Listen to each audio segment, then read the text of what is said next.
The majority of today's wealthiest individuals, including tech giants like Larry Page, Carlos Slim, and Mark Zuckerberg, have amassed their fortunes in technology or industry.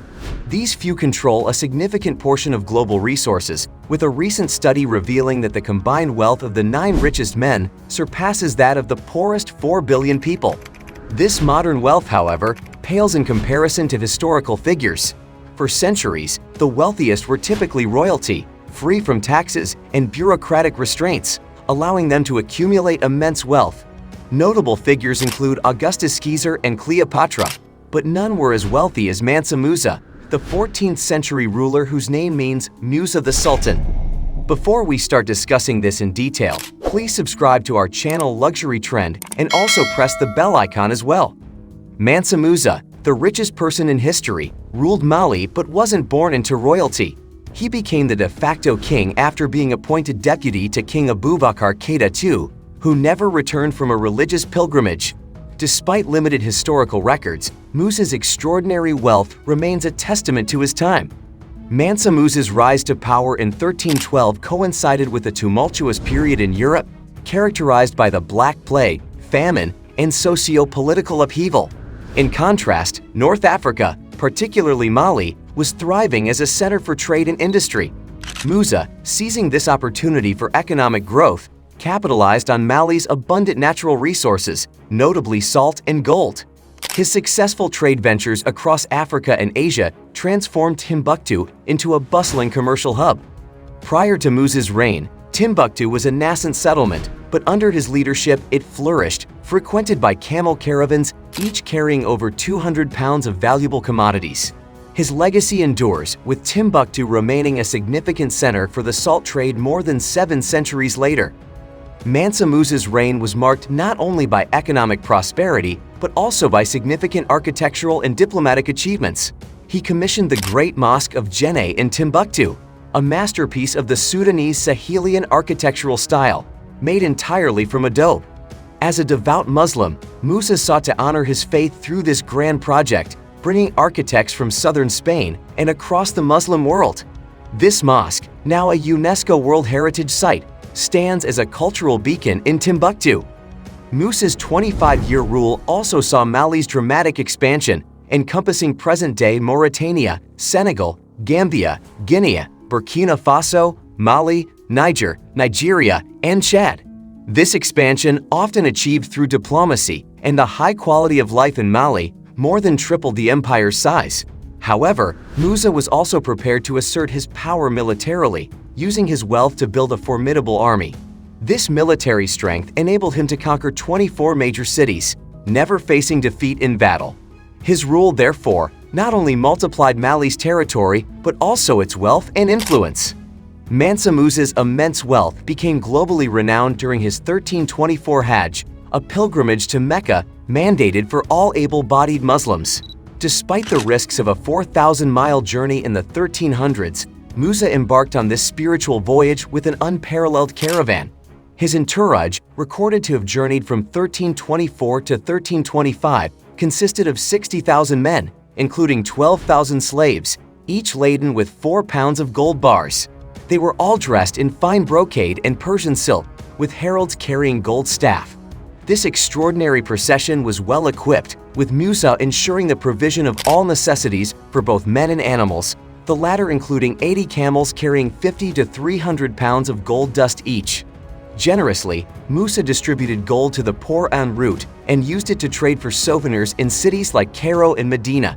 He left a lasting mark on his journey by constructing a mosque every Friday, further solidifying his legacy. Eyewitness accounts confirm Mansa Musa's extraordinary wealth and generosity during his historic pilgrimage. This journey was a once-in-a-lifetime event for Musa, who indulged in lavishness. A Malian historian interviewed an attendant from his caravan, who recounted that Musa treated them to exotic foods and sweets, with 12,000 slave women, all dressed in brocade and Yemeni silk, carrying his belongings. Musa's fame reached various heads of state, including a notable encounter with Malik Alnir, the Egyptian ruler. In Cairo, Al-Nasir urgently requested a meeting with Musa, who initially refused, citing his sole focus on reaching Mecca. It's speculated that Musa avoided the meeting to bypass a demeaning ritual of kissing al-Nasir's feet, a gesture inconsistent with his stature.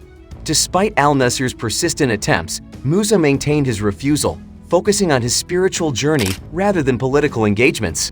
Mansa Musa's encounter with Malik Al-Nasir, the Egyptian king, was initially reluctant. Despite his apprehension, Musa ultimately yielded to al-Nasir's threats, lacking military protection beyond his slaves. Tension arose when Musa initially refused to kiss al-Nasir's feet, a customary sign of respect.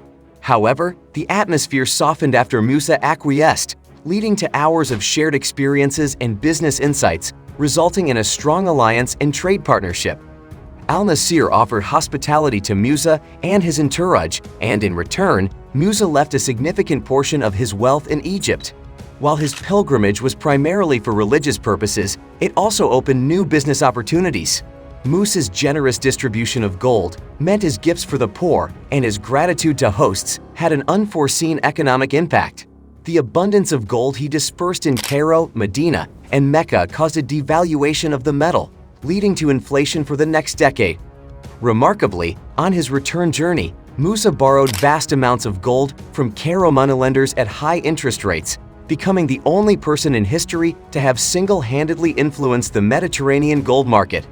During his pilgrimage to Mecca, Mansa Musa devoted himself entirely to his faith, engaging in weeks of prayer and ceremonies, a stark contrast to his usual grandeur. His entourage continued to distribute his wealth, but Musa's focus remained on religious devotion. In 1325, while returning from Mecca, Musa received news that his army had successfully recaptured Gao, a key, albeit rebellious, trading city within the empire. Choosing to visit Gao, Musa took the sons of the Gao king as hostages, later educating them at his court in Niani. Musa's return from Mecca marked a significant shift in his focus towards education and culture. He brought back Arabian scholars and architects, bolstering his reputation as a formidable leader. Under his patronage, the University of Sankore in Timbuktu was revitalized with experts in law, astronomy, and mathematics. This institution transformed into a major center of learning, attracting scholars from across Africa and the Middle East. By the end of his reign, the University of Sankore boasted a vast library, rivaling the ancient Library of Alexandria, with approximately 1 million manuscripts and the capacity to accommodate 25,000 students, making it a beacon of knowledge and culture in the medieval world. Mansa Musa gained global fame when featured in the 1375 Catalan Atlas, a significant medieval European world map. This exposure triggered a European race to conquer Mali, drawn by its immense wealth. The first invasion came from Portugal in 1444, marked by coastal military presence and attempts to incite slave rebellions. While Mali resisted total conquest, Portugal managed to colonize key trade hubs along its coast, eventually leading to Mali's long-term colonization by France. French exploitation plunged Mali into poverty, a stark contrast to its former glory under Musa's rule. Today, Mali is independent, but French remains the national language, and the average income is a mere $780 per year. Adjusting for today's economy, Musa's net worth is estimated at a staggering $400 billion, dwarfing modern billionaires like Jeff Bezos, Bill Gates, and Warren Buffett, who haven't even amassed a quarter of Musa's fortune. Even John D. Rockefeller, with an adjusted wealth of $340 billion, falls short by $60 billion. Mansa Musa's unparalleled wealth was a product of luck, business savvy, and military prowess. 7 centuries later, no one has surpassed his record, maintaining his status as the richest individual in history. So, that's it for today. Make sure to subscribe to our channel Luxury Trend and click the bell button to get all the latest updates.